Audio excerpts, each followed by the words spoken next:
You stupid bitch. Yeah, you're a stupid bitch. You stupid bitch.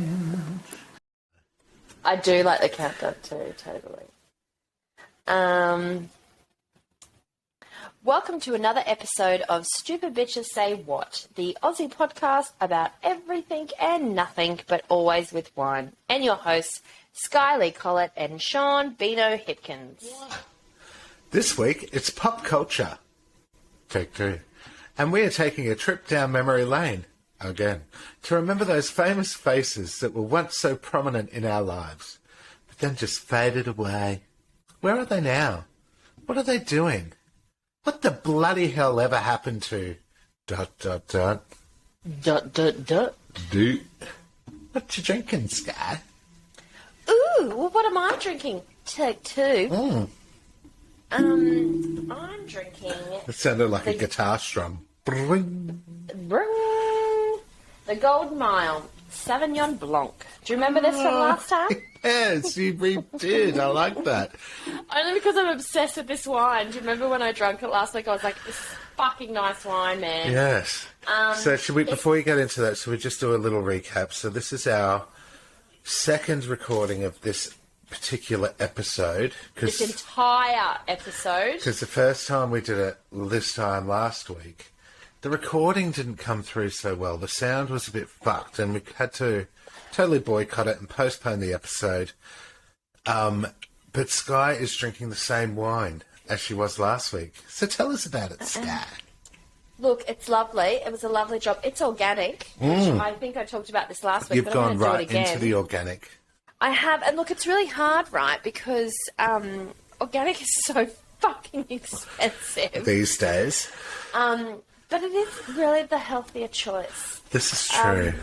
So I'm trying to move away from the whole processed shit. Okay. I'm trying to do organic when I can, particularly with the wine. It's easy to do an organic wine because it's only $20. It was on special last week for 15, but I got it for 20 this week. But that's okay. That's okay. But yeah, totally into the organic stuff and cooking, with no preservatives. Wow. So, like your continental packets and shit like that. I don't buy any of those anymore. I do everything from scratch. I look up the actual, even my spag bog. Yep. I've started doing my spag bog from scratch as well. Yes. No, I've been a from scratch spag bogger for a while now. Ever since, remember when Vinny and I did paleo for a little bit? And to do that type of stuff. I recall all your fads, all your health thank fads. you. I was there for them all. Thank you. The like paleo, it's like even vegan and stuff like that. And I know paleo's not vegan, but anything when you go down a track like that, you have to be incredibly organised or prepared, and either rich to be able to afford everything.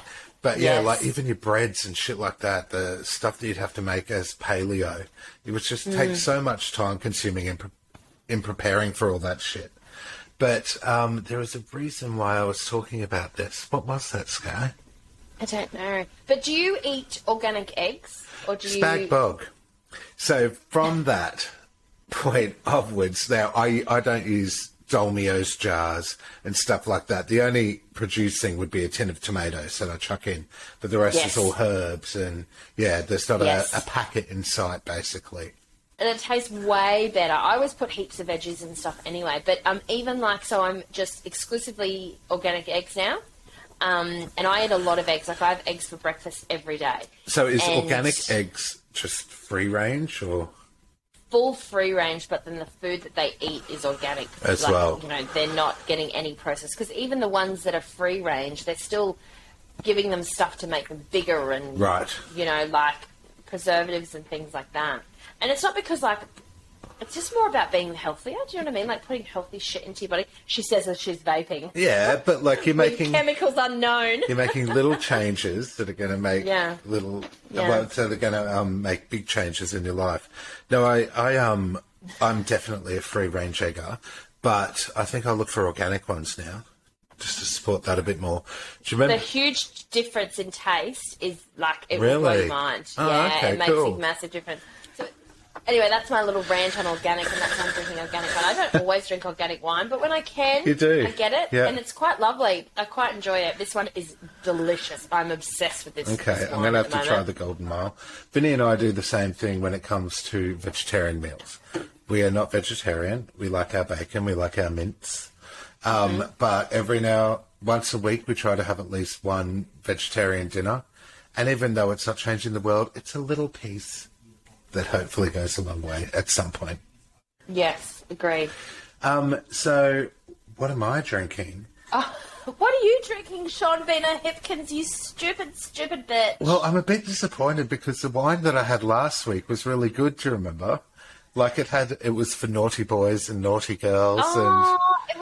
It had a really cool label on it. It was a man standing on top of an elephant, and the elephant was pissing it, or a donkey, and the donkey was pissing into a glass of wine.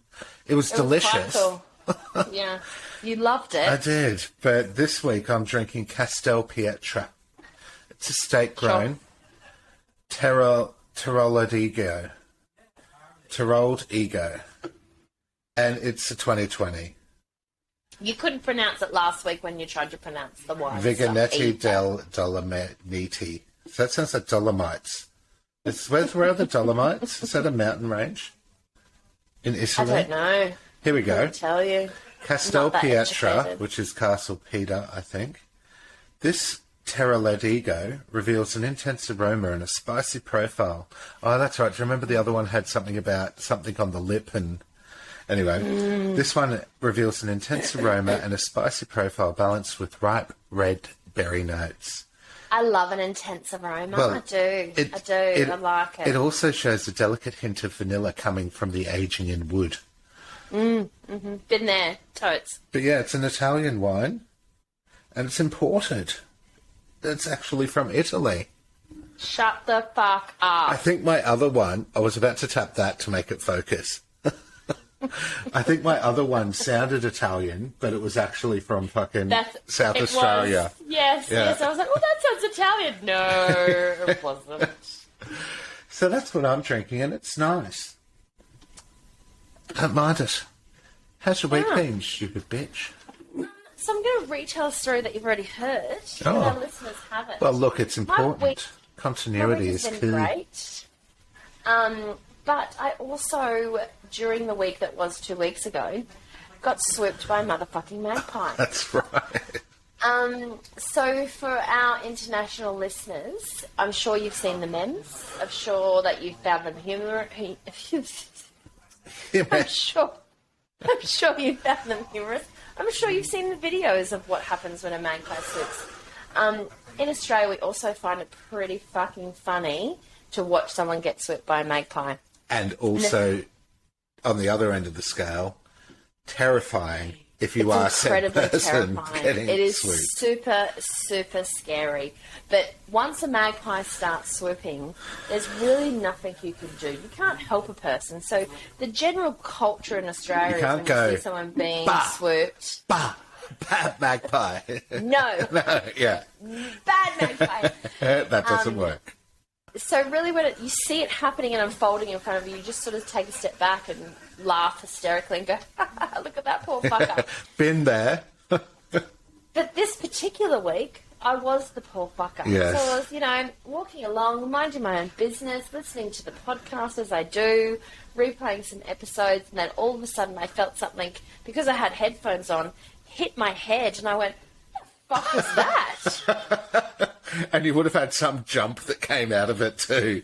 Yeah, and I sort of looked up, and I was, there was trees all around, and all of a sudden I was like, what is going on? Then I went, oh fuck, I'm being swooped by a fucking magpie, and the next thing it just comes flying back because they go around and then they come back to you, and then you can always hear the chirping of the babies as well. Like you can hear like, and I'm like, oh god, I walked under a fucking magpie nest.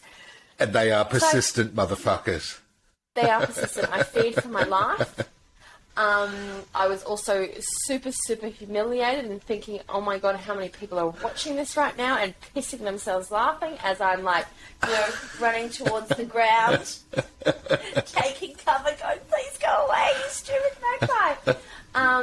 He swooped me a couple of times, but the first one was the more aggressive of the whole swooping incident. And I think once I got a little bit away, he was done with me. He was like, well, it would have been a she, it would have been the mummy magpie.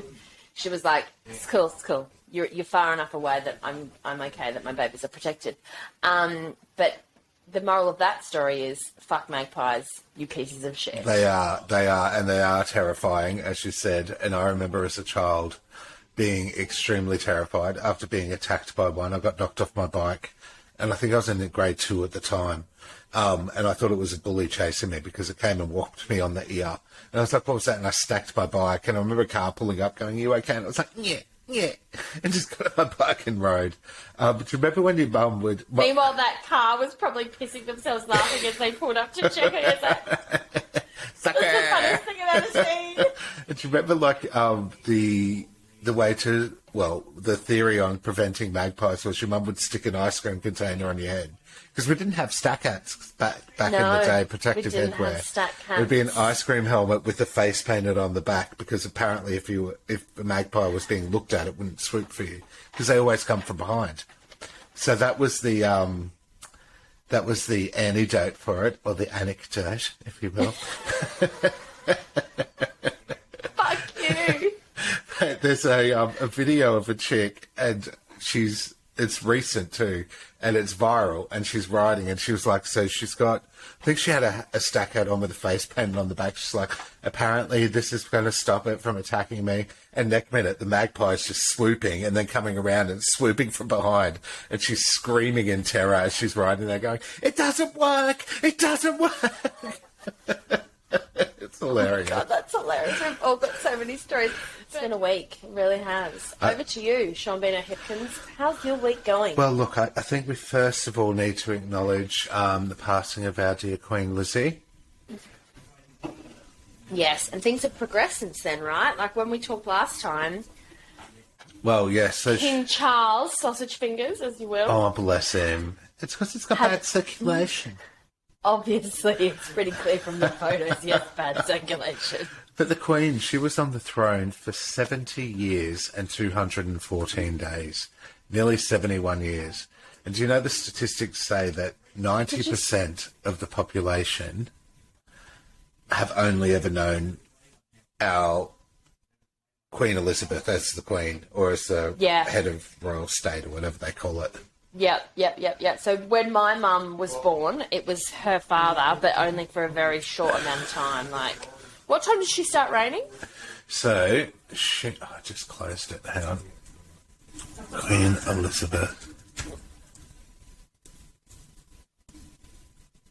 to reign. So Queen Elizabeth served from 1952 to 2022 as the reigning monarch of the UK. Oh, well, there you go.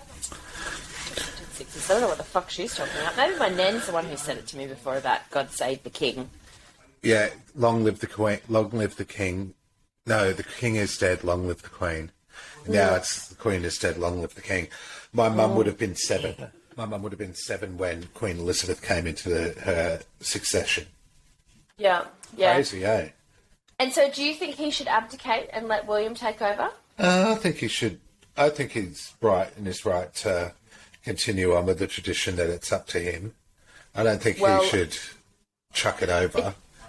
It's only recently that I found out that my dear husband really, really adores William and feels very strongly that it's William's turn to shine because of his youth and his commitment to the cause and the fact that he was groomed by his grandmother, and he feels that King Charles should fuck off and let Will have a go. But see, that would be on the same token, so that if he did that and then William then took the throne till he was 70-odd, that then George would be skipped and would go to the next young one.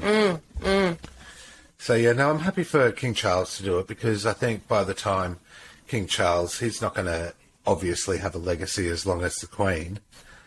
King William's not got that long to wait in the scheme of things. Yeah. Even Link is quite passionate about the story, because he said to me, he's like, Mum, explain all the means to me about like Diana being up there and, the Queen coming and meeting up with Diana, I was like, oh, let me tell you the saga that happened. And I talked So was he even born when Diana died? No. God, no. No, she died in the 80s. No, she didn't. No, she didn't. She died in the 90s. Yeah, it was like... It was 96, I think. Yeah, that sounds about right, yeah. 95 or 96, yeah, because we talked about this where we were. I still remember where I was. Yeah, me too. She'd been in a car accident. Me too. So I told him the whole story, and I never believed that the Queen was bad towards her. I think that the Queen always put duty above emotion all the time, and that's why she was a boss. But, there was always conflict, and there was always thoughts that there was a conspiracy theory. Do you think the Queen was murdered, or do you think... You mean Diana? Diana, sorry, yeah. I don't think. I think the paparazzi were absolutely at fault. I don't think the Queen had anything to do with it. I don't think that she respected Diana and Charles's decisions that they made a lot of the time. And I think the fact that she was with Dodi Lafayette or... But he was also cheating with Camilla, remember? So yes, him and he Camilla wanted to be her were tampons, together. Yeah, so him and Camilla were together before Diana and him got married. He had to ditch Camilla to marry Diana because she'd been divorced. What a different time it would be for him now. If it was today, Diana wouldn't have been in the picture. But you have to say, though, their love obviously lasted because they did get married in the end. And the scrutiny and they're still together. she has gone through. Yeah. Like, she's been trolled horrendously over the years. However, I'm still Team Diana. I like Diana too, but I do feel for Camilla in the sense that, they just get referred to as a horse and all this shit. She's no fucking Diana, I'll give you that, mate. Well, Prince Charles was lucky to bag Diana, to be fair. Yeah, and it's like gross. Super gross. The other thing that I would like to report this week is I've been heavily invested in a couple of new shows that have been around. They've been around for a bit. Yellow Jackets. Yes. On Paramount. Yes. Christina Ricci, I'm very interested to watch it. Jennifer... No, what's the one that... Oh, God, Jennifer Hewitt? Julia Hewitt? What's her name? She was in Whiplash. She was in... I don't know where you're going with this. You're going to have to give me more info. Have you ever seen The Other Sister? I've read the book The Other Sister, but I think we're talking about something else. No, that's My Sister's Keeper, I think you're thinking of. No. The Other Sister is another really good book. Yeah, no, we're talking about something different. Okay, what about What's Eating Gilbert Grape? Yes. What's the chick in that? Juliette Lewis. Juliette Lewis. Juliette Lewis. Yes, she's in it. And then some cast. So Christina Ricci actually got nominated for an Emmy, which we'll talk about the Emmys in our What's the Hats episode for it. It's actually good. So it's about a school, all-girl school soccer team, football team. They fly off for nationals and the plane crashes. And then they're lost in the wilderness. They start to form their own community. Some shit goes down. It starts off basically where this woman's screaming and running through the snow, and she ends up falling in a pit and dies. And you see her throat getting slit, and then you see people's hands going in eating meat. So I think it results to cannibalism and stuff. So it goes back to the 90s when the plane crashed, and then flashes forward to now, to when they're adults and living with it, and someone's blackmailing them. And it's a very slow burn. It sounds like The Lord of the Flies. Kind of, it sounds exactly like that. But it's quite good. So it's a slow burn. So slow, in fact, that Vinny's sort of ditched it, but he still watches the episodes. But I'm still intrigued. It's enough to keep you going. Yeah. All right. We've probably spent 20 minutes talking about our TV shows. Easily. Well, thanks for listening. We hope you enjoyed the fun tidbits that we had. Drunk people unite. Cheers, stupid bitch. Cheers, you stupid bitch. Cheers. All right, so you're starting this week with your first Whatever Happened to Him. Yes, I'm doing Tom's replay. Yeah. From the replay. Are you ready for this? Oh, I am. I'm a model. You know what I mean. And I do my little turn on the catwalk. Yeah, on the catwalk. On the catwalk. Yeah, I do shake my little tush on the catwalk. That's one of the verses. It's sort of the later verses. For those listeners who aren't as old as us, that little 1991 ditty comes from a band called... Right Said Fred. It does indeed. An English pop duo consisting of brothers Fred and Richard Fairbrass. They were English. Interesting. Yes. Poor Richie didn't get a mention in the band's title, though. Lol. Fans will be happy to know... Fans will be happy to know that, according to Wikipedia, the band is active to this day. Wow. Because they came out definitely the early 90s, right? 91 was when that album came out. But they had been producing music and doing music before then as well. But I'm going to get to how popular they actually are. So talking about the Queen earlier, the band was so famous that they once performed for her at the Filmfare Awards on an annual show hosted in India. Wow. Right Said Fred were the first UK band after the Beatles to reach #1 in the US charts with a debut single. Fuck. And they were well after the Beatles too, so that's quite a fucking achievement. From a debut single. Yeah. Like their first single that came out. Probably the Spice Girls. Probably. The song's lyrics centred around certain users of a gym that the brothers owned in London who they claimed had no shame. A lot of models used our gym, so we thought it was time to start poking fun at them, Fred is quoted as saying. Disbelievingly, the brothers had a long list of achievements next to their name, including Richard as a bassist for Boy George, Mick Jagger and David Bowie. Fucking hell. As well as Fred appearing as a guitarist in a 1987 Bob Dylan song. One of their most notable accomplishments is writing credits on Taylor Swift's Look What You Made Me Do. Get the fuck out of town. So they're quite musically talented. Yeah, and Beyonce's forthcoming 2022 release, Renaissance. And you would not picture that from... I was shocked. I'm I was absolutely you shocked. know what I mean? It also appears they are known anti-vaxxers, despite Richard testing positive and hospitalised for the illness in 2021. I've lost a little bit of respect for him. It's okay to be an anti-vaxxer, though. Oh, I don't know about that. Yeah. It is what it is. So Richard is 68 now, but I couldn't locate Fred's age, who is reported as slightly younger. That's it. Oh. So Fred's slightly younger. I wonder where they get Right Said Fred. Because there's three in the band, isn't it? No, there's two. Well, there was three. There was the Fred two... is the brother, but Richard... That's why I said Richard didn't get a fucking mention in the band's name. But I wonder if it's their initials. Richard for right, Fred, obviously, for Fred. But who was the brothers Fred, Richard? I'm sure there was a third person who played guitar or something.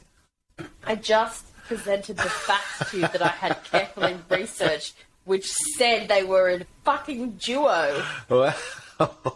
Fucking trying to correct me. Your research is flawed. No, I'm only kidding. As is yours. Hey, mine is just pronunciation issues. Comes from Wikipedia. Please.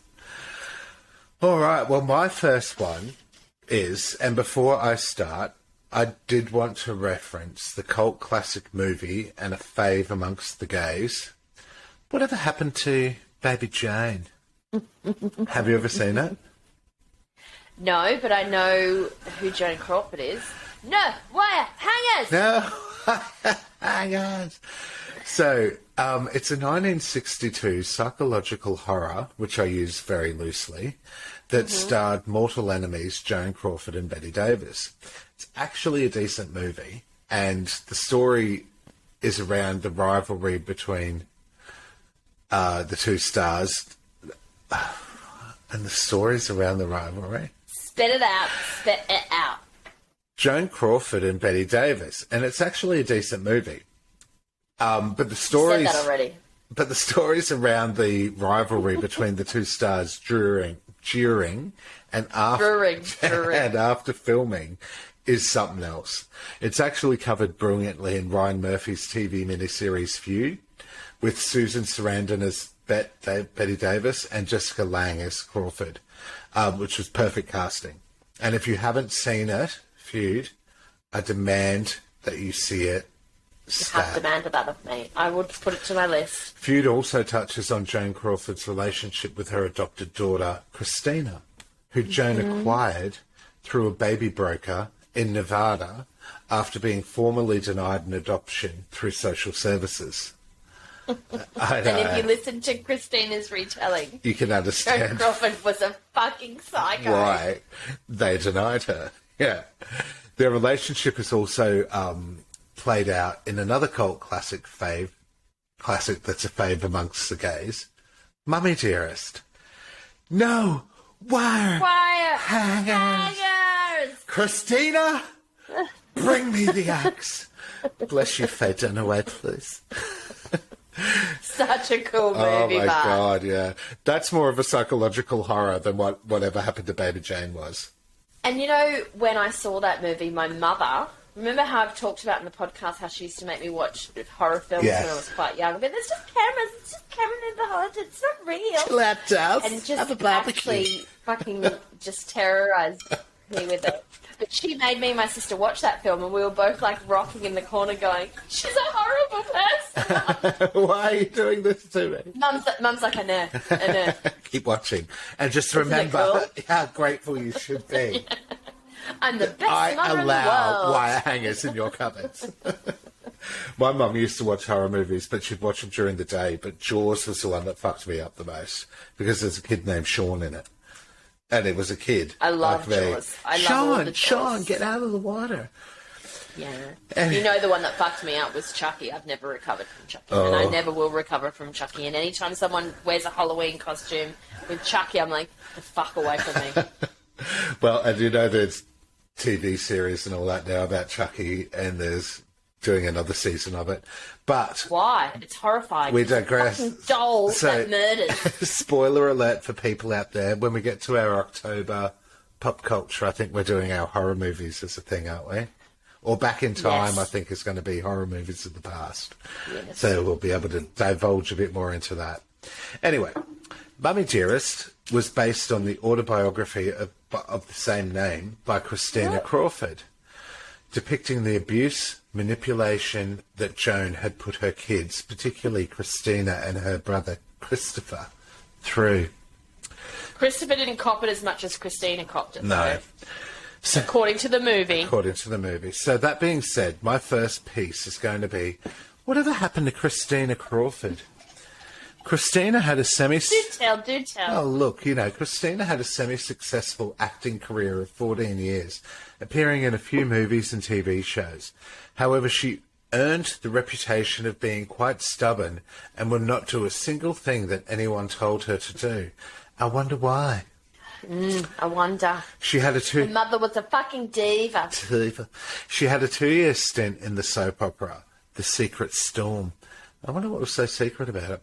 In the late 60s. However, due to some emergency surgery, her mother Joan asked the production if she could fill in for her daughter without This is in the movie. without mentioning it to Christina, so she could, air quotes, hold the role for the 4 episodes so Christina wouldn't be recast during her absence.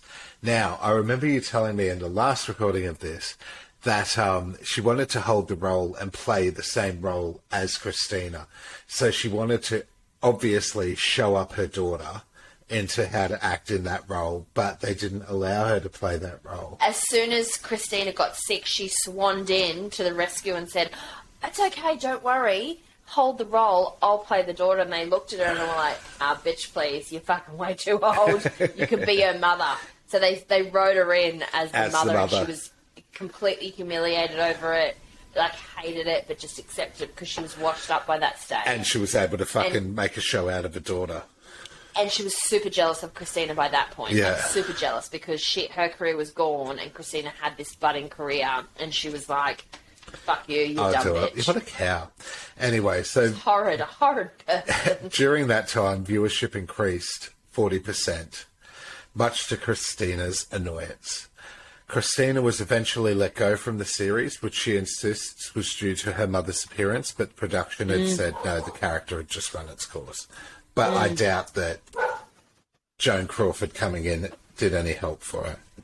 And she was not good on a set either. She was horrid. Like, she was awful to deal with. Like, anyone who dealt with her in the film and TV industry Proper was like, diva. Fuck Joan Crawford.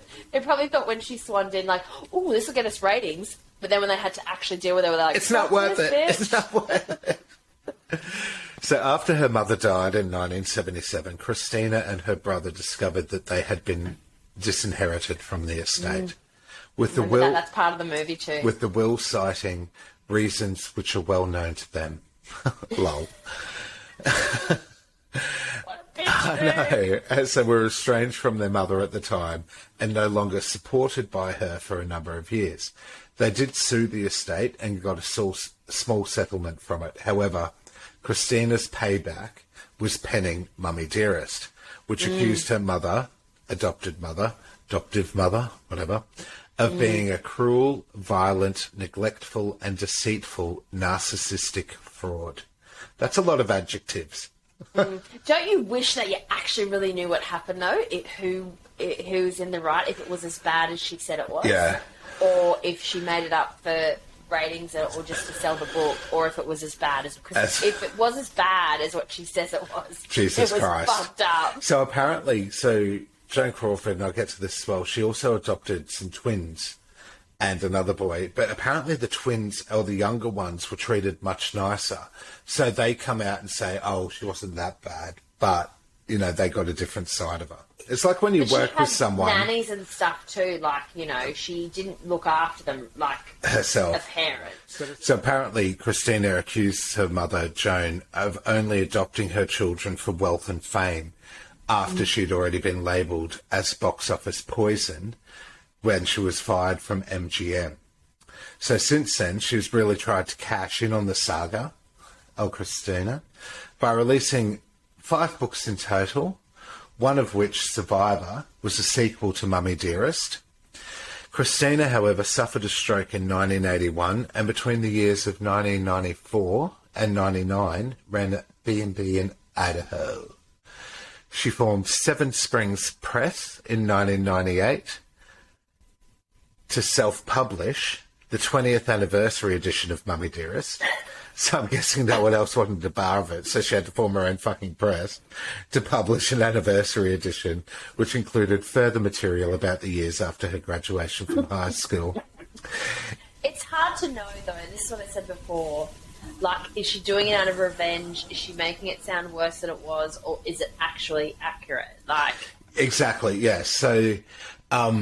I'd like to think it is, because it's such a fucking awesome movie. Totally. And also the boyfriend who was in it. So there was one that really was fond of Christina, hey? He was a big part of the movie, and he, I think, like, supported some of her claims in the end as well.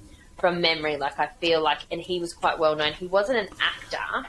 He was like a producer, or he was somewhere high up in the film and TV industry or something, and he was quite wealthy in his own rights. And, so he supported some of it, I believe. Yeah, and you can't, from memory. While you can be bitter about your parents and stuff like that or whatever, you know, in your upbringing, there's a lot of people that have fucking trauma and whatnot. That's a big fucking step to make up. Well, apparently, though, she did say the movie embellished a lot of the book. So stuff that happened in the movie may not have been exactly what happened as per the book. But still. Hey, Dynamite, please. So, yeah, she formed the fucking press to publish the 20th anniversary, which included material about her graduation, blah, blah, blah, done that. In 2011, Christina founded the non-profit Benoit Human Rights Coalition. I have no idea what it does, but she served as their president. Sure. In 2013, she went on to make a documentary. Guess what it was about? The mother? Surviving Mummy Dearest. She is currently writing another book in her memoirs, which will complete her Mummy Dearest trilogy, and is also in talks, and I love this, to create a stage musical adaptation of Mummy Dearest. I will absolutely see that musical. 100%. But she's still alive. Yeah. Well, so how old would she be now? Oh, God. So her mother died in 1977. So, yeah, she might be... She'd be in her 60, 70s, 70, yeah. But in 2013, God. But with regards, I think she was about 20 at the will reading. I think she was quite young at the will reading. right? So that would make her. So from if 20 and 77, now it's an extra 50 years. But the character who plays her in the show as well is so, and I don't even know who the character is in the movie. Especially as a kid. The actress is, no, well, when she's an adult as well, she's very much like, fuck you under her breath the whole time. Like, she plays it so well. It's such a great movie. If you haven't seen it, guys, you have to watch What it. about, you know, the no wire hanger scene where then she's in the bathroom and she throws that powdered Ajax or something around and the kid's just covered in it and she's laying on the bathroom floor. She's like, I can clean up this mess. And she's there scrubbing and she just looks at the camera and she just goes, Jesus Christ. It's like, we get you, girl. We understand where you're going with that. My sister's going to love this episode. She loves Mommy Dearest so much. But yeah, imagine the musical. I cannot wait to see the rendition of No Wire Hanger. No wire hangers. Bring me the axe. No wire hangers in my house. Not in a cupboard, not in a drawer. I don't want them anywhere. Who's your next one, stupid bitch? Okay, so my next one. Okay, so talking about my little sister, this is a shout out for her. Her special request was that we do What the Heck Happened to Shelley Long, which ultimately led us down the path to this segment episode. Yes. Because she was like, please, please, please do it. But you and I both know that she's in Modern Family. Yes. Clara Mitchell's mother. Yep. Anyway, let's walk down memory lane, shall we? Let's. Back to when Shelley Long was not only the golden child of TV soaps, but also one of the most popular female comedians in movies throughout the late 80s and early 90s. Let me just scroll down a little bit. I do love me some Shelley Long, FYI. Shelley Long is an American actress, singer and comedian born in 1949. Singer as well. I know, I was surprised about myself. She's best known for playing Diane on Cheers, obviously. Don't get me wrong, it's such a notable role, but surely Trip Beverly Hills has to be the most notable one. Come on. Well, that's funny you say that because I do not even really remember Trip Beverly Hills. Oh, Outrageous it was one of those Fortune movies for me. My sister watched 1,000 times. We loved it so much. Also, I can't believe she's 73. Fuck, I feel old. Did you know that Diane also returned to reprise her role from Cheers in 3 episodes of Frasier? No, I did not, because Frasier's a spin-off of Cheers, isn't it? Yes. I was surprised about that myself. I didn't know that she'd come back and redid the role of Diane in that. Wow. Not a big fan of Frasier. My dad loves it, but I've never been into it. Can we talk about any more of the movies? Yes, I was asking you a question about Frasier. Oh, yeah, no. Move on to that. Oh, okay, let's continue. Her most notable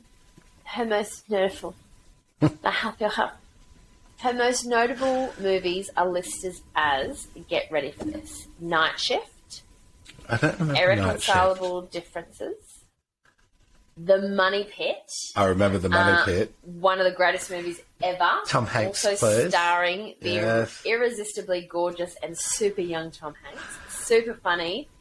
I haven't seen it for a while, but I did see it like more recent than some of our other movies, and I remember just wetting myself. Just it's such a great movie. Outrageous Fortune. I love that one. But she does the ballet jump. And Bette Midler's in it too. I fucking loved Outrageous Fortune. What about Hello Again? I remember Hello Again. Where she dies and comes back to life. Yeah. Does she come back to life, or does she come back as a ghost, or? I think she comes back to life.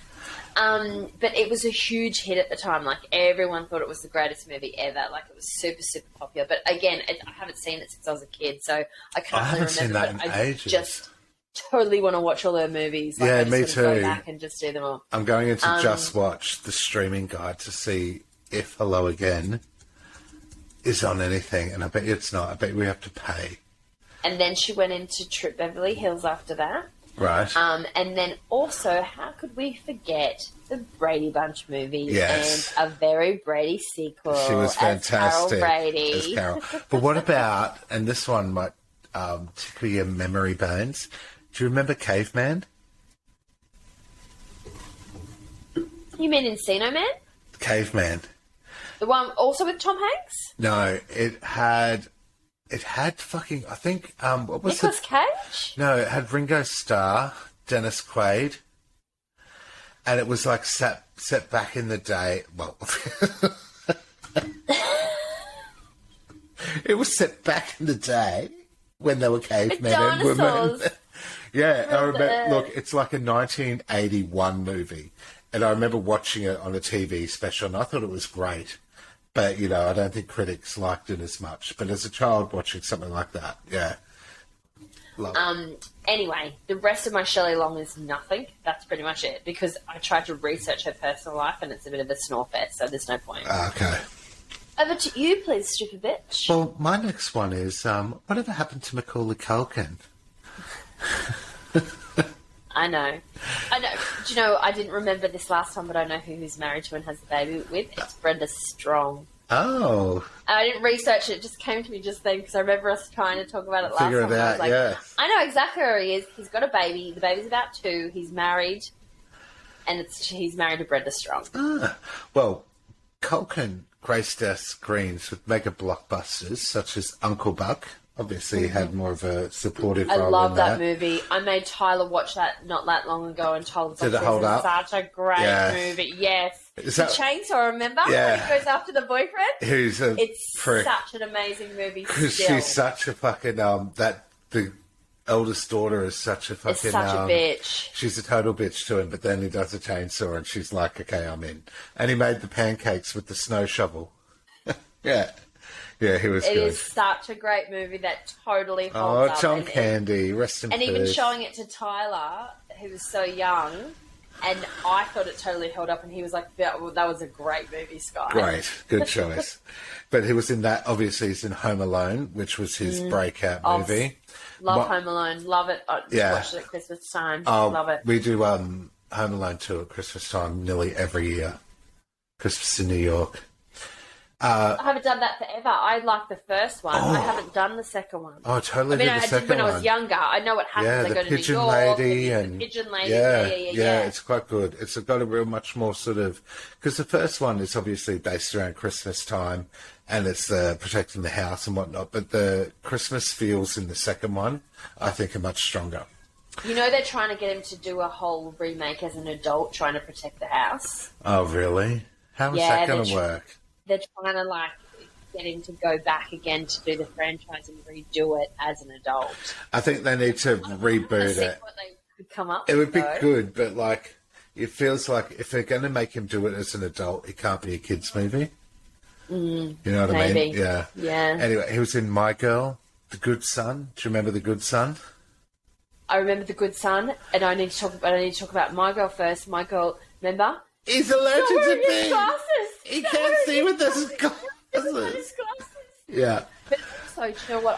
I keep meaning to make Tyler watch The Good Son because that was an insane movie, and I remember at the end, and I was probably It's Elijah Wood and him, isn't it? yes, and Elijah's the good one, and Macaulay's the bad Yeah, one. who makes out that Elijah's the bad one. The mother's there Yes. at the end, hanging At both the of end, them. and she has to let one go, and she lets her own son and keeps Elijah. Yeah, that's right. So he was Yes. her son.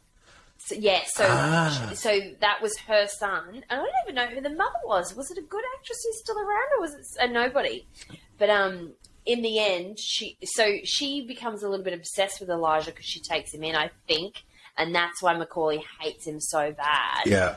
And sets him up, and it does turn out that it looks like Elijah is the bad son, but he's not because Macaulay set him up that way. And then in the end, the mother knows, and then she's got the 2, and she drops her actual biological son And so- Macaulay and keeps Elijah. Yeah, Her name- what an insane ending to a movie, man. Her name is Wendy Crewson, so no. She's No, I've not never a heard big of end. her. Anyway, So he pretty much disappeared after Richie Rich had happened. Mm-hmm. But during his heyday, he was managed by his father, Kit, who was known throughout Hollywood as an aggressive bully. Being horrible. And apparently was quite abusive physically and mentally to Because he got emancipated, didn't he? He did, right after Richie Rich. So he actually said that after I did Richie Rich in 93 or 94, my father and mother called it quits, which is one of the best things that ever happened to me. I was able to walk away from the business. I was able to say, I hope you made all your money because there's no more coming from me. He was a bad man. He was abusive, physically and mentally. He was just a bad dude, a bad abusive man. He was a piece of work. And that's like all in one quote. So that's a lot of emotion that he's got towards his dad.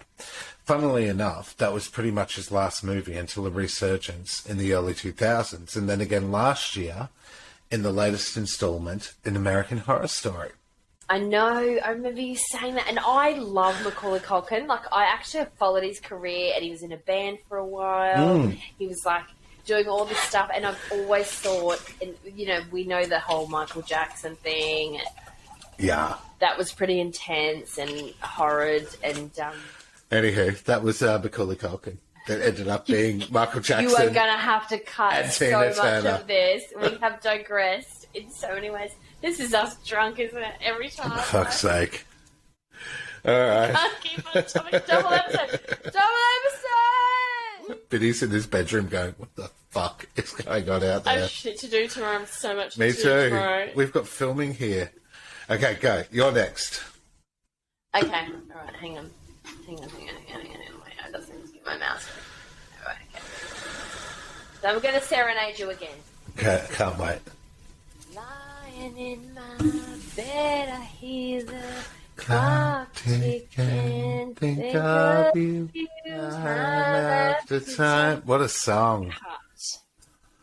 So it's not like she dropped off the face of the earth, No. but I also wanted to do her because she's a reoccurring character in The Jeffersonian Institute. Jeffersonian Institute. Burns. She's in Burns.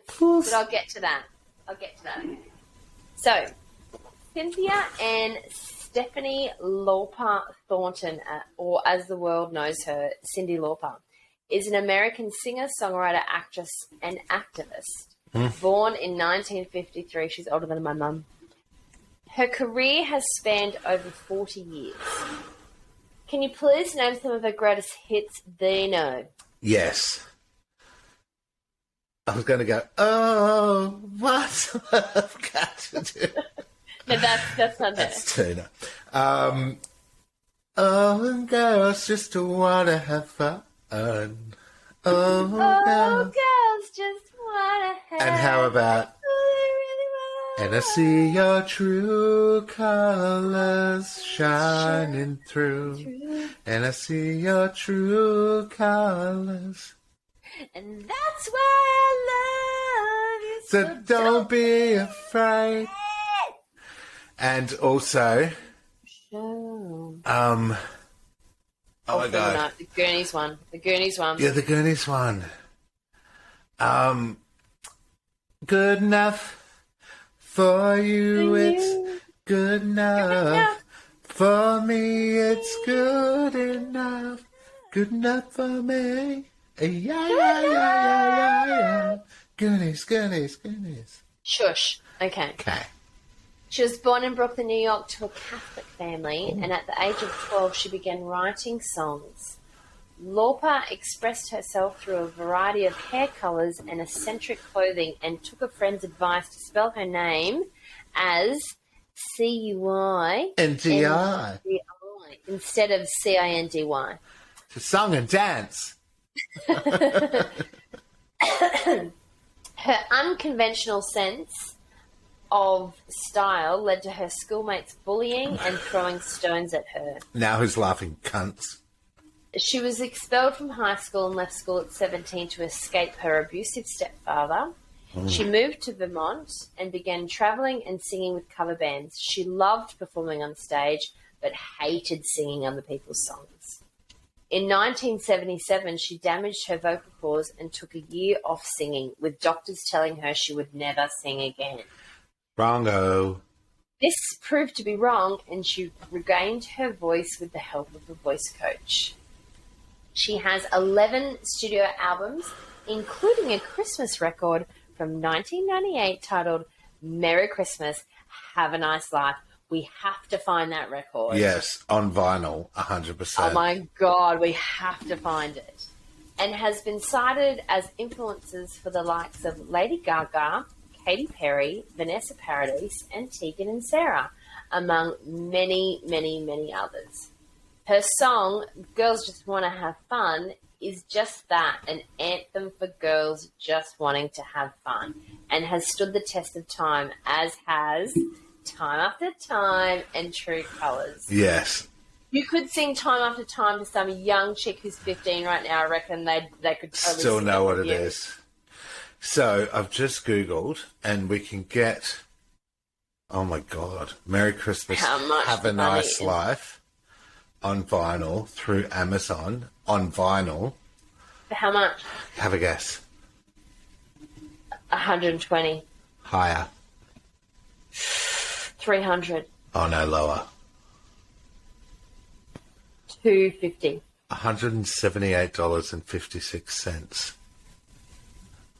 Man, I miss my fucking record dealer on the Central Coast right now. Maybe I should just message him and ask him if he's got it, and I'll pay postage. Yeah, and he needs 2 copies. I wonder if it's on Apple Music, actually. We want the vinyl. We fucking want the vinyl. I Anyway, know. shut up. I'm still Sus. continuing. Shut up. Go on. Hey, no! If you're not looking at me and if you're on your phone, I'm going to punch you in the face. I'm just searching Merry Christmas and Have a Nice Life on Google, on Apple Music. Oh, it's there. This is what he does, people. It's there. Zones out. I'm Don't you dare. No, you cannot listen to it. No, We no, want no. to put it on the vinyl. I'm just adding it to my library. No, but then you're going to listen to it without listening. We need to listen to it for the first time on vinyl. I'm not going to listen to it until December. If we can't get it on vinyl, then it go through Apple Music. Okay, remind me after this that I have to message my guy. Okay, it'll be in the episode. Anyway, and you were going to love this. Are you ready for this bit? I am, Lauper has been an LGBT rights supporter throughout her career, yes. campaigning for equality through various charities and gay pride events around the world. Lauper stated that she became involved in gay rights advocacy because her sister Ellen is a lesbian and because Lauper herself is passionate about equality. Bless Lauper her. cites her sister Ellen as a role model. She was an equalitarian. What was it? Equalitarian. Political. It's different. Yeah, but no, it's the same thing, fighting for equality. Equalitarian. Manu. Her song, Above the Clouds, celebrates the memory of Matthew Shepard, Shut young- up. a young gay man beaten to death in Wyoming. Yes. As a member of the Matthew Shepard Foundation Board, Lauper devoted a concert tour in 2005 to promoting the foundation's message. Oh, Cyndi Lauper, you've given me goosebumps.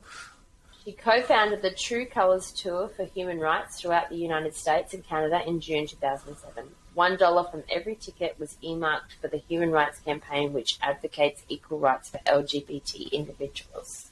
Okay, I'm not going to lie. $1 seems a bit stingy. In 2005, Yeah. think about all the money that goes to the people who set up those concerts. The actual artists don't get as much money as you think that they get. Like, they get a decent share, but considering how much money they should make, it's really about the promotional people who make most of the money. They should have contributed as well.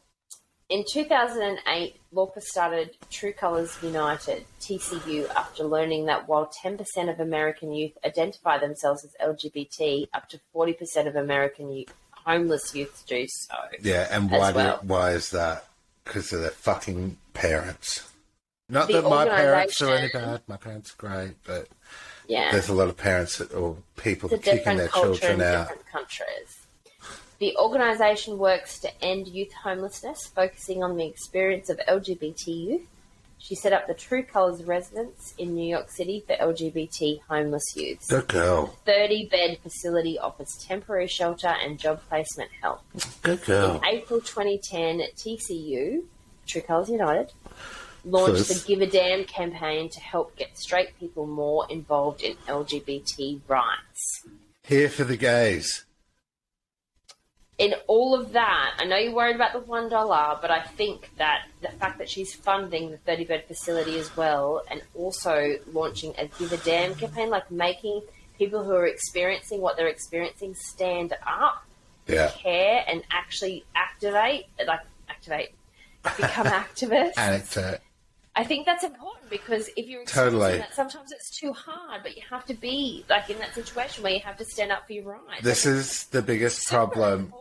The biggest problem with minority groups is a lot of people that aren't a part of that minority group do not understand what's going on and therefore don't think it's as big a deal. But it's hard if you're in a minority group to stand up for what you believe in as well. Like, you're already dealing with the shit that you're dealing with on a day-to-day basis. Like, how can you take being an advocate on top of that and everything that comes with it? Like, it gets tiring. It's already hard. It gets tiring. You're already having a hard life. Like, advocate for that as well on top of things. It gets tiring. Very difficult. You advocate as much as you can in your personal life, but you can't take on crusade after crusade after crusade and try and fucking be the voice of reason over and over and over again. Too much. It is. You can do your little bits, but then, there's times when it's just like, oh, I'm just done. And she's a heterosexual woman who is still advocating and trying to help at the age people of find a way to 70 advocate. odd. Yeah. I think she's a fucking weapon of a human. She's a fucking image of a human. In August 2008, she contributed an article titled Hope to the Huffington Post, encouraging Americans to vote for Barack Obama in the 2008 United States presidential election. Lauper performed at the 2008 Democratic National Convention. She has been married twice and has one son, born in 1997. She guest starred on Burn. Same age as mine. Me. Excuse me. She guest starred on Burn. Jeffersonian and Stupidless. As clairvoyant Avalon Harmonia across 5 episodes. I love her name. In 2009 to 2015 and 2007. And I love her character so fucking much. Every time she comes on, I'm like, yay! And even Tom's like, when she comes on, he's like, I love her in this. She's so fucking cool. That's like when Shelley Winter used to guest star in Roseanne as their grandmother. Every episode she came in, I used to be just like, yay, I love this. I'm going to love this. Yeah. Her most recent TV appearance was on the 2020-21 season of Project Runway as a guest judge. She has been nominated for 15 Grammy Awards and won 2. Best New Artist when she was a baby, and Best Musical Theatre Album for Kinky Boots. Oh, and do you know what Kinky Boots is about? I didn't until you told me in a previous episode, but it was about some drag queens who needed boots, right? It was about a shoe factory that was going under. And the way that, and it's based on a true story. It's in Manchester or Birmingham or somewhere in England. And the shoe factory was going under. And so they specialised in making shoes that were female shoes that were big enough to fit, well, typical female shoes. Size 11 and up, please. Big enough 12, to fit 13. Men, for drag queens, basically. And it's a true story, and it's a stage musical and everything. Yes. Have you seen the stage musical? Not the stage one. I've seen the movie, because it's a movie too. And it's quite good. Okay. It's just really good. Because a lot of the workers are like, what the fuck are we doing this shit for? Blah, blah, blah. You know, we're not here to do this, yada, yada, yada. And then, you know, they all turn around. And I know I said this before, but it always makes me think of, and I always get it confused with the Tap Dogs. Tap Dogs, yeah.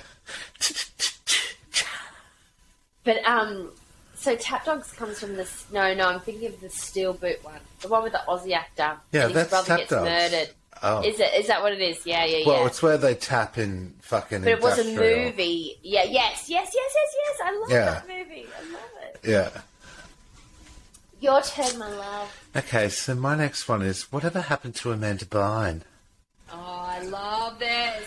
So Bynes was a child star that had the huge TV hit The Amanda Show, which ran from 1999 to 2002, and it was a spin-off from the other TV show she starred in, which was called All That, from 1996 to 2002. Massive star.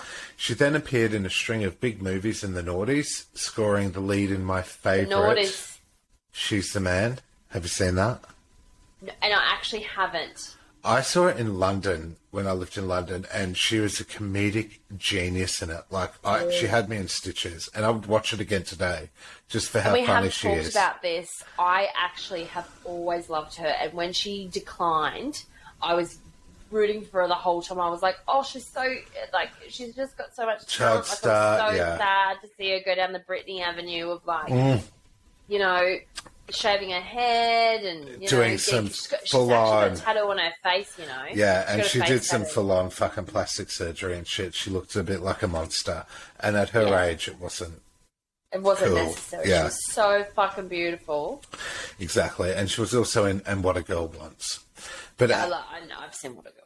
At this time, Bynes cemented herself as one of Hollywood's most in-demand young actresses. From 2006, when I went to London, to 2010, her career continued to flourish with roles in box office movies like Hairspray, Sydney White, and Easy A. However, the latter movie would be her final role in a major film to date. Love Easy A, I love Sydney White. In June 2010, Bynes surprised the world by announcing on Twitter that she was quitting acting during what seemed like the peak of her career. She wrote from a now-deleted account, "Being an actress isn't as fun as it may seem. If I don't love something anymore, I stop doing it. I don't love acting anymore, so I've stopped doing it. I know 24 is a young age to retire, but you heard it here first." Bynes later revealed in an interview with Paper Magazine in 2018 that her self-esteem issues played a part in why she took a step back from Hollywood. She says, "I literally couldn't stand my appearance in Easy A, and I didn't like my performance." She shared, "I was absolutely convinced I needed to stop acting after seeing it." And it's funny. She played a bad girl in Easy A, though. She was the bad guy in that. But she would have been amazing, I'm sure. Yeah, she was great. She was amazing. So she continued, "I was high on marijuana when I saw that, but for some reason it really started to affect me. I don't know if it was a drug-induced psychosis or what, but it affected my brain in a different way that it affects other people. It absolutely changed my perception of things." So in 2012, she got arrested for a DUI and was convicted for that in 2014, 2 years later, for reckless driving. And she was sentenced to 3 years probation and 3 months of alcohol ed classes. In the same year she was convicted of she got arrested of the DUI. She was also charged with 2 hit and runs. The first one occurring just days after the DUI accident. The cops were called on her in her Times Square apartment on the 36th floor for smoking bongs in the lobby. So she's in Times Square. She's 36 floors up. The police come. She throws the bong out the window. Such a stoner move.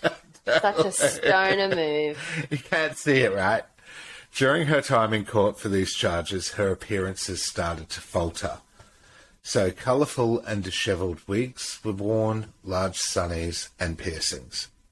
In 2013, she was hospitalised on a psychiatric hold after allegedly setting a fire in an elderly woman's driveway. And again in 2014 after posting a series of disturbing tweets claiming her dad had sexually, physically and verbally abused her and accused him of putting a microchip in her brain. Oh, gosh, she must have been so messed up. So while she was struggling with her mental health that year, her mother was granted a temporary conservatorship over her 27-year-old daughter, which was conservatorship, which was then made permanent in October 2014. Based on the fact she posed a substantial risk to herself. Have another glass of red, why don't ya? others, and property. This man can drink 4 bottles of bread and still be able to articulate himself. I said, you're nothing but a bunch of philandering bastards. She started studying fashion school after this. In 2018, she broke the internet with a cover story for Paper Magazine, as previously mentioned, which had a photo of a much more polished version of herself than we had seen in recent years. She opens up about her drug abuse, taking prescription med to keep her thin, etc. In February, however, this year, she's happily engaged and filed to end her conservatorship after nearly 9 years. Got it right. Something that her parents were supportive of. And imagine that, like the dad being accused of that shit, which is obviously now proven false. But they're types mental health is mental health, man. Oh, totally. But they're types of accusations that have a stigma about them that are not easy to shake. Yeah. So her parents... So obviously they're false. She just said it because she was fucked up. Fucked up in her head, yep. So something her parents... They've supported her the whole way. Exactly. And they were supportive of her ending her conservatorship. They'd maintained a close relationship with her throughout the time of the conservatorship. So it was so much better than poor Brits, what she went through with her family. And I still don't think Brits is okay, though. I don't think she's okay, but I don't think she was any better off because of the way her family fucking handled her shit. No. So I'm pleased to say that Amanda Bynes' conservatorship is no more, as it is with Brits. We love you, Amanda. We think you're fucking awesome. Yes, you're hilarious. Super talented. So now, that's our stories. We do have a few special mentions that I'll go through that you're going to weigh in on your... So Mara Wilson, who was most recognisable as Magical Matilda. But also Mrs. Doubtfire. Oh, she was also in that. She was also in a few movies as a child. We didn't do Mrs. Doubtfire last time, and I woke up in the morning going, I can't believe we did Mara Wilson. We didn't talk about Mrs. Doubtfire. And while she was an amazing actress, she had a face like a plasticine doll or something, didn't she, really? I don't agree with that. I think she was a tiny kid, but she looks exactly the same as an adult. At the age of 5, she became interested in acting. She was in quite a few movies too. Just 4 years after Matilda, however, she retired from the screen and had a career in several plays. Around 2013, she turned her focus to writing, though she still appeared in shows like Broad City. Which I didn't know about. Me neither. But when you I love Broad if City. you Google Broad City and shitty, if you Google Broad City and Mara Wilson, Shitty. You said Broad Shitty. you will look at her and go, oh, actually, I may have seen her in that. She doesn't look like you think she would. Maybe.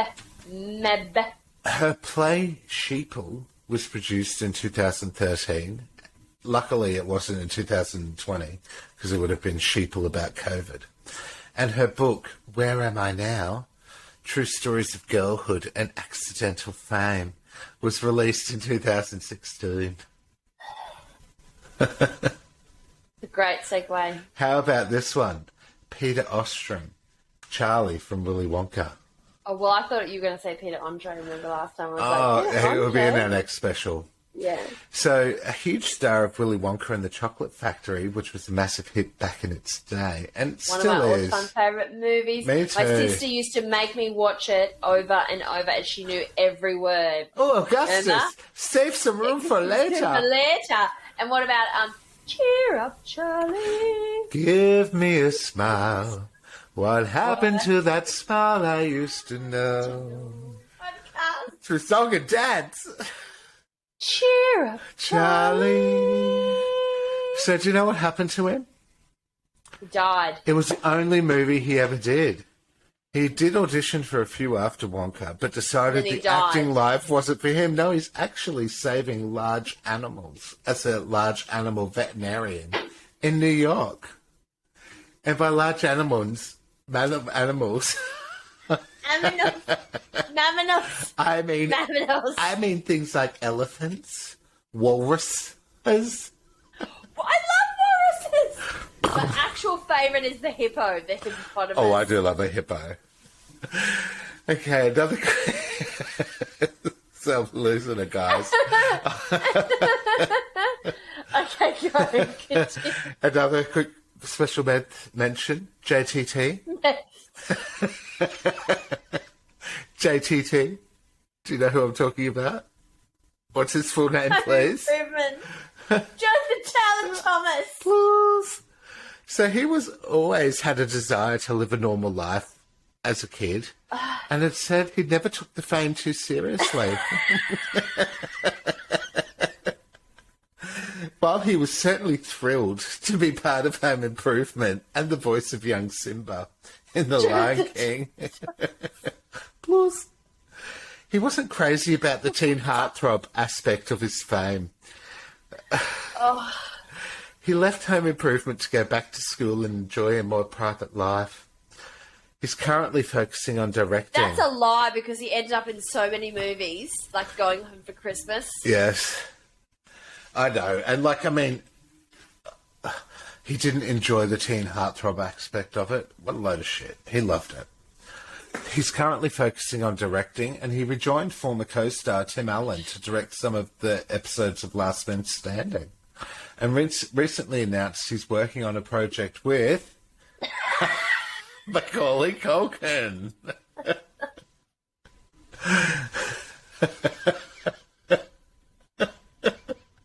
Whatever happened to Macaulay Culkin? Oh, that's right. Oh my god, I'm going to wee myself. I'm laughing so hard. All right, 2 more quick special mentions. Jack Gleeson. Do you know who he is? King Joffrey. Yes! So Jack Gleeson, King Joffrey. Jack Gleeson did an incredible job. It's Joffrey. King Joffrey, please. He did an incredible job of making us hate the character. Though in 2012, he announced that he planned to retire from acting. Once his role was finished on Game of Thrones. Finished. You're a naughty boy. Gleeson said he wanted to pursue a career in academia, but after graduating from Trinity College Dublin in 2015... He's super smart, super smart. He was drawn back to acting. He co-founded the Collapsing Horse Theatre Company, which collapsed in 2019. And then he stepped back onto TV screens in 2020, starring in the show... Got a weird face, though. Out of Her Mind. He does have very harsh features. And finally, our last special mention, Kirk Cameron, Growing Pains. Oh my god, I forgot that we talked about this. Yes. So how many things have I tagged you in lately? Candace Cameron Bergman. Was in... No, it's Candace Cameron Bure. B-U-R-E is her married name. She goes by Candace Cameron Bure. Bure. Yeah. But yes. Because... Political and religious views are against every grain of our being. 100%. He was super fucking hot in the day. I was obsessed with it. I had a poster. He was super cute. He was a star of Growing Pains, and Kirk Cameron's mainstream film and television work was mostly in the 80s and 90s. After becoming a born-again Christian... But you know that he ended up in Growing Pains in the end, like, actors wouldn't work with him because he wanted to just do religious storylines. What a wanker. Do you remember Leonardo? And they were all like, we got to write you out, man. We got to kill you off or something like that. And he ended up being the detriment of the show that was super popular it was huge. Leonardo DiCaprio was in it as the adopted son at one stage, do you remember? Yes, I do remember. So after becoming a born-again Christian, he started devoting much of his time to evangelical ministry. These included televised debates. Is he part of the West Point group? I feel like he might. Look, I reckon he'd support that shit. I don't like him. These included televised debates and a show called The Way of the Master, which teaches evangelical philosophy. Evangelical. philosophy. He returned to some film roles as well, such as the Left Behind series and 2014 film Saving Christmas. I just think that a lot of this shit is just so hypocritical. After we talked about this, it came up on my feed. He's in a new movie about how a girl gets pregnant and they counsel her and make her not have an abortion because abortion is so bad. And this is the new TV movie that they're just about to bring out, and Candace Cameron is also promoting it on her page. Road first way. There's another way. There's another way, girls. You know, just have the baby and give it to someone in need. Oh, go fuck yourself, you fucking pieces of shit.